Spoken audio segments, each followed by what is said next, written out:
नमस्कार। देश और दुनिया की तमाम बड़ी खबरों के इस महा बुलेटिन में आपका स्वागत है। मैं हूं आपके साथ और आज हम विस्तार से नजर डालेंगे उन तमाम अहम घटनाओं पर जो आज द हिंदू और हिंदुस्तान के पन्नों पर छाई हुई हैं। आज की खबरों में संसद के शीतकालीन सत्र के हंगामे से लेकर बिहार के प्रशासनिक फैसलों और अंतर्राष्ट्रीय मंच पर भारत की धमक तक सब कुछ शामिल है। तो चलिए बिना वक्त गवाए शुरू करते हैं आज का ये विशेष समाचार बुलेटिन। सबसे पहले बात देश की राजधानी दिल्ली की, जहां संसद के शीतकालीन सत्र में आज भी सियासी पारा चढ़ा हुआ है। विपक्ष ने आज महंगाई और बेरोजगारी के मुद्दे पर सरकार को घेरने की पूरी तैयारी कर ली है। द हिंदू की रिपोर्ट के मुताबिक आज लोकसभा में विपक्ष ने स्थगन प्रस्ताव का नोटिस दिया है। विपक्षी नेताओं का कहना है कि आवश्यक वस्तुओं, खासकर खाने पीने की चीज़ों और दवाओं की बढ़ती कीमतों ने आम आदमी की कमर तोड़ दी है। उनका आरोप है कि सरकार आंकड़ों की बाजीगरी कर रही है, जबकि जमीनी हकीकत कुछ और ही है। वहीं सत्ता पक्ष की ओर से संसदीय कार्य मंत्री ने पलटवार करते हुए कहा है कि सरकार हर मुद्दे पर चर्चा के लिए तैयार है, लेकिन विपक्ष चर्चा करने के बजाय सदन की कार्यवाही को बाधित करने में ज्यादा दिलचस्पी रखता है। आज सदन में डिजिटल डेटा प्रोटेक्शन से जुड़े कुछ अहम संशोधन बिल भी पेश किए जा सकते हैं, जिस पर भी भारी हंगामे के आसार हैं। सदन के बाहर भी दोनों पक्षों के नेताओं के बीच जुबानी जंग तेज हो गई है, जिससे साफ है कि आज का दिन भी संसदीय इतिहास में गहमा गहमी भरा रहने वाला है। अब बात करते हैं सुप्रीम कोर्ट के एक अहम और ऐतिहासिक रुख की। न्यायपालिका से जुड़ी आज की बड़ी खबर यह है कि सुप्रीम कोर्ट ने देश भर में बढ़ते प्रदूषण के मामलों पर सख्त टिप्पणी की है। कोर्ट ने केंद्र और राज्य सरकारों, खासकर दिल्ली, एनसीआर और बिहार जैसे मैदानी इलाकों के राज्यों को फटकार लगाते हुए कहा है कि स्वच्छ हवा में सांस लेना नागरिकों का मौलिक अधिकार है और सरकारें इसमें विफल साबित हो रही हैं। कोर्ट ने 24 घंटे के भीतर एक हाई लेवल कमेटी गठित कर एक्शन प्लान सौंपने का निर्देश दिया है। जजों की बेंच ने साफ किया कि अगर पराली जलाने और वाहनों से निकलने वाले धुएं पर तुरंत रोक नहीं लगाई गई तो कोर्ट सख्त प्रशासनिक आदेश पारित करने से भी पीछे नहीं हटेगा। ये टिप्पणी इसलिए भी अहम है क्योंकि पटना और मुजफ्फरपुर समेत उत्तर भारत के कई शहर इस वक्त AQI के खतरनाक स्तर से जूझ रहे हैं। कोर्ट ने यह भी कहा कि विकास जरूरी है, लेकिन ये आम जनता की सेहत की कीमत पर नहीं हो सकता। इस फैसले का असर आने वाले दिनों में कंस्ट्रक्शन और ट्रांसपोर्ट सेक्टर पर देखने को मिल सकता है। अब रुख करते हैं बिहार की ओर, जहां से हिंदुस्तान ने आज बड़ी खबरें प्रकाशित की हैं। बिहार में शिक्षा व्यवस्था को पटरी पर लाने के लिए राज्य सरकार ने आज एक और बड़ा फरमान जारी किया है।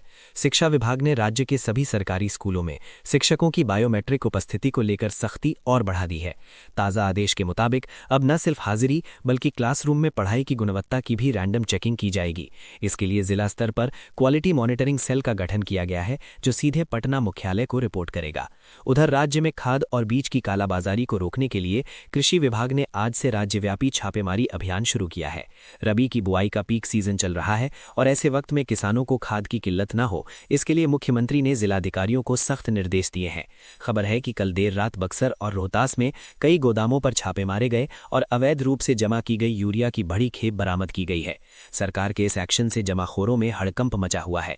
मौसम के मोर्चे पर भी बिहार और उत्तर भारत के लिए खबर राहत वाली नहीं है। मौसम विभाग ने अगले 3 दिनों के लिए कोल्ड डे का अलर्ट जारी कर दिया है। पहाड़ों पर हो रही भारी बर्फबारी का सीधा असर मैदानी इलाकों में दिख रहा है। पछुआ हवाओं ने पटना, गया, भागलपुर और पूर्णिया में ठिठुरन बढ़ा दी है। मौसम वैज्ञानिकों का कहना है कि अगले 48 घंटों में रात का तापमान 2 से 3 डिग्री और नीचे गिर सकता है। कोहरे की वजह से ट्रेनों और विमान सेवाओं पर भी असर पड़ा है। आज सुबह पटना एयरपोर्ट से कई उड़ानें देरी से उड़ी, जबकि दिल्ली हावड़ा रूट की कई प्रमुख ट्रेनें अपने निर्धारित समय से 4 से 6 घंटे की देरी से चल रही हैं। प्रशासन ने रैन बसेरों को दुरुस्त करने का आदेश दिया है और जरूरतमंदों के लिए अलाव की व्यवस्था करने को कहा है। डॉक्टरों ने भी बुजुर्गों और बच्चों को सुबह और शाम के वक्त घर से बाहर न निकलने की सलाह दी है, क्योंकि गिरता तापमान और बढ़ता प्रदूषण स्वास्थ्य के लिए घातक हो सकता है। अंतर्राष्ट्रीय जगत की बात करें तो भारत की कूटनीति का डंका एक बार फिर दुनिया में बजा है। द हिंदू के इंटरनेशनल पेज की सुर्खी बताती है कि भारत को संयुक्त राष्ट्र सुरक्षा परिषद में स्थायी सदस्यता के लिए अब और भी ज्यादा देशों का समर्थन मिल रहा है। हाल ही में हुए एक राजनयिक सम्मेलन में फ्रांस और ब्रिटेन के बाद अब कुछ और प्रमुख एशियाई और अफ्रीकी देशों ने भारत की दावेदारी का खुला समर्थन किया है। विदेश मंत्रालय ने इसे भारत की बढ़ती ग्लोबल साख का नतीजा बताया है। वहीं दूसरी ओर वैश्विक अर्थव्यवस्था में मंदी की आहट के बीच भारतीय बाजार ने आज मजबूती दिखाई है। शेयर बाजार में आज सेंसेक्स और निफ्टी ने शुरुआती कारोबार में ही बढ़त बना ली है, जिससे निवेशकों के चेहरे खिल उठे हैं। सोने और चांदी की कीमतों में मामूली गिरावट दर्ज की गई है, जो शादी ब्याह के सीजन में खरीदारों के लिए थोड़ी राहत की खबर है। खेल जगत से आज की बड़ी खबर क्रिकेट के मैदान से है। भारतीय क्रिकेट टीम ने आगामी सीरीज के लिए अपनी कमर कस ली है। आज टीम सिलेक्शन को लेकर बीसीसीआई की अहम बैठक मुंबई में हो रही है। सूत्रों के मुताबिक टीम में कुछ युवा चेहरों को मौका दिया जा सकता है, खासकर T20 फॉर्मेट में। आईपीएल में शानदार प्रदर्शन करने वाले खिलाड़ियों पर चयनकर्ताओं की नज़र टिकी हुई है। वहीं सीनियर खिलाड़ियों के वर्कलोड मैनेजमेंट पर भी चर्चा गर्म है। दूसरी तरफ हॉकी इंडिया लीग के नए सीजन का शेड्यूल भी जारी कर दिया गया है, जिसमें बिहार और झारखंड के खेल प्रेमियों के लिए अच्छी खबर है कि रांची में भी कई अहम मैच खेले जाएंगे। अंत में टेक्नोलॉजी और साइंस की दुनिया से एक रोचक खबर। भारतीय अंतरिक्ष अनुसंधान संगठन यानी इसरो ने अपने अगले मिशन की उल्टी गिनती शुरू कर दी है। इसरो जल्द ही एक ऐसा सैटेलाइट लॉन्च करने जा रहा है जो देश में खेती और बाढ़ प्रबंधन में क्रांतिकारी बदलाव ला सकता है।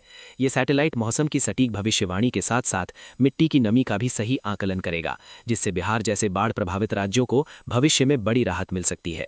तो ये थी आज की प्रमुख हेडलाइंस और उनका विस्तृत विश्लेषण। पल पल की खबरों और ताज़ा अपडेट्स के लिए आप बने रहिए हमारे साथ। देश, दुनिया और आपके अपने राज्य की हर छोटी बड़ी खबर हम आप तक इसी तरह सबसे तेज और सबसे सटीक अंदाज में पहुंचाते रहेंगे। फिलहाल मुझे दीजिए इजाजत। नमस्कार।